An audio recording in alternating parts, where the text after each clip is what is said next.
कक्षा 11 की केमिस्ट्री की इकाई एक रसायन विज्ञान की मूलभूत अवधारणाएं, some basic concept of chemistry. उसमें प्रश्न सबसे पहले रहता है कि विज्ञान किसे कहते हैं। उसके बाद विज्ञान के अगले हिस्से में आता है विज्ञान की शाखाएं कौन कौन सी हैं, और फिर एक प्रश्न आता है कि वैज्ञानिक विधि क्या है। सबसे पहले विज्ञान को समझते हैं कि विज्ञान है क्या। विज्ञान की परिभाषा को इन 3 शब्दों के माध्यम से समझा जा सकता है। इससे परिभाषा स्पष्ट हो जाती है। सबसे पहला शब्द कि सुव्यवस्थित होना चाहिए, फिर सुसंगठित और क्रमबद्ध, अर्थात प्रकृति के सुव्यवस्थित, सुसंगठित और क्रमबद्ध ज्ञान को विज्ञान कहते हैं।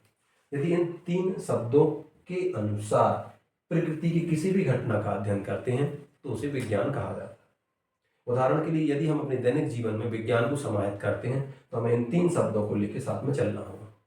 सबसे पहले हमें अपने आप को व्यवस्थित और बहुत अधिक व्यवस्थित करना होगा, फिर उसके बाद अपने आप को संगठित करना होगा हर एक कार्य प्रणाली में, और उस कार्य प्रणाली और व्यवस्थाओं को एक क्रम में पिरोना होगा, जिससे हम अपने जीवन को वैज्ञानिक पद्धति और वैज्ञानिक स्वरूप प्रदान कर सकते हैं। हर एक विषय विज्ञान के अनुकूल पढ़ा जा सकता है, चाहे वो हिंदी हो चाहे अंग्रेजी हो। अर्थात विज्ञान क्या है? सुव्यवस्थित, सुसंगठित एवं क्रमबद्ध ज्ञान ही विज्ञान है प्रकृति में। अब अगला प्रश्न जो इसका आता है वो है विज्ञान की शाखाएं कौन कौन सी हैं। विज्ञान को अध्ययन की सुविधा के लिए कुछ शाखाओं में मतलब ब्रांचों में बांटा गया है। कक्षा 11वीं की केमिस्ट्री में मूलभूत अवधारणाओं में कुछ प्रमुख शाखाएं निम्न प्रकार से हैं। सबसे पहली है खगोल विज्ञान। एक प्रश्न आता है कि विज्ञान को ब्रांचों में या शाखाओं में क्यों बांटते हैं। विज्ञान को इसलिए बांटा गया ताकि अध्ययन को सुविधाजनक बनाया जा सके।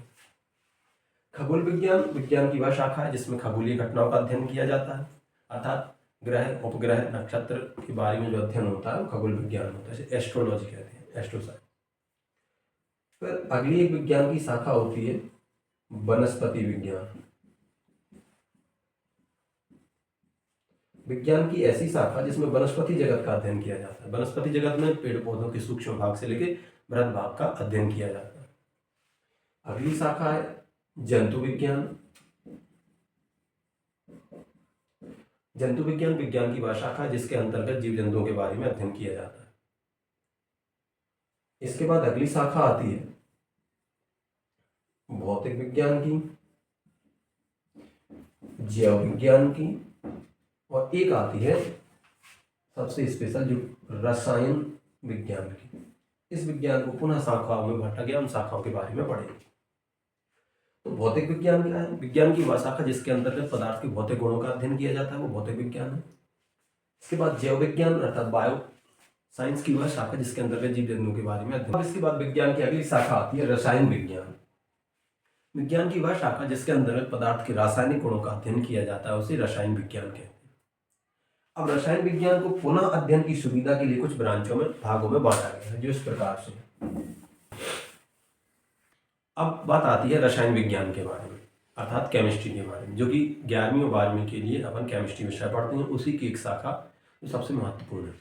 तो विज्ञान की ऐसी शाखा जिसके अंतर्गत पदार्थ के रासायनिक गुणों का अध्ययन किया जाता है, रासायनिक गुणधर्मों का अध्ययन करने वाली शाखा ही रसायन विज्ञान है। अब रसायन विज्ञान को पुनः अध्ययन की सुविधा के लिए कुछ भागों में बांट दिया जाता है। उसी में से एक है कार्बनिक रसायन,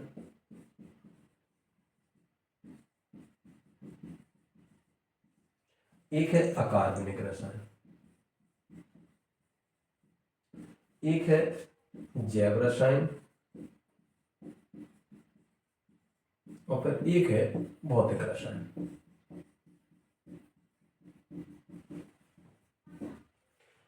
रसायन विज्ञान की शाखाओं में जो प्राथमिक शाखाएं हैं उसमें से एक शाखा है कार्बनिक रसायन की। रसायन विज्ञान की वह शाखा है जिसके अंतर्गत कार्बनिक यौगिकों का अध्ययन किया जाता है। कार्बनिक यौगिक क्या होते हैं वो आगे पढ़ेंगे।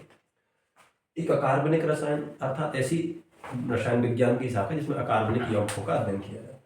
जैव रसायन रसायन विज्ञान की वह शाखा होती है जिसके अंतर्गत जीव जंतुओं से जुड़ी रासायनिक घटनाओं का अध्ययन करते हैं। और भौतिक रसायन अर्थात फिजिकल केमिस्ट्री वह रसायन विज्ञान की शाखा है जिसमें पदार्थ के फिजिक्स से संबंधित गुणधर्मों को रसायन में मिश्रित करके पढ़ते हैं। ठीक, तो इस प्रकार से विज्ञान ज्ञान के सुव्यवस्थित, सुसंगठित एवं क्रमबद्ध स्वरूप को विज्ञान कहते हैं। विज्ञान की कुछ शाखाएं जैसे खगोल विज्ञान, वनस्पति विज्ञान, जंतु विज्ञान, जैव विज्ञान, भौतिक विज्ञान और रसायन विज्ञान। रसायन विज्ञान की पुनः शाखाएं अध्ययन की सुविधा के लिए कार्बनिक रसायन, अकार्बनिक रसायन, जैव रसायन और भौतिक रसायन। इसको अंग्रेजी भाषा में ऑर्गेनिक केमिस्ट्री कहते हैं, इसको इनऑर्गेनिक केमिस्ट्री कहते हैं, इसको बायोकेमिस्ट्री और इसको फिजिकल केमिस्ट्री। वैज्ञानिक विधि के बारे में अब पढ़ते हैं। वैज्ञानिक विधि विज्ञान के क्रमबद्ध, सुव्यवस्थित और सुसंगठित ज्ञान के आधार पर जो सिद्धांत और नियम हमें प्राप्त होते हैं, उनके आधार पर जो हम निष्कर्ष प्राप्त करते हैं, संपूर्ण प्रक्रिया को वैज्ञानिक विधि कहा जाता है। अर्थात विज्ञान को पढ़ने के जो सुव्यवस्थित, सुसंगठित और क्रमबद्ध 3 शब्द हैं, उनके आधार पर हमें जो सिद्धांत नियम प्राप्त होते हैं, उसको वैज्ञानिक विधि कहा जाता है। सिद्धांत और नियम में अंतर है, वो अपन आगे पढ़ेंगे। तो एक के बाद इन विषय वस्तुओं को अपन ने स्पष्ट किया। विज्ञान, वैज्ञानिक विधि, विज्ञान की शाखा। इसके बाद अगला लेक्चर आएगा अपन का ब्रह्मांड में पदार्थ, द्रव्य, विषमांगी, समांगी। ठीक, आज के लिए इतना ही।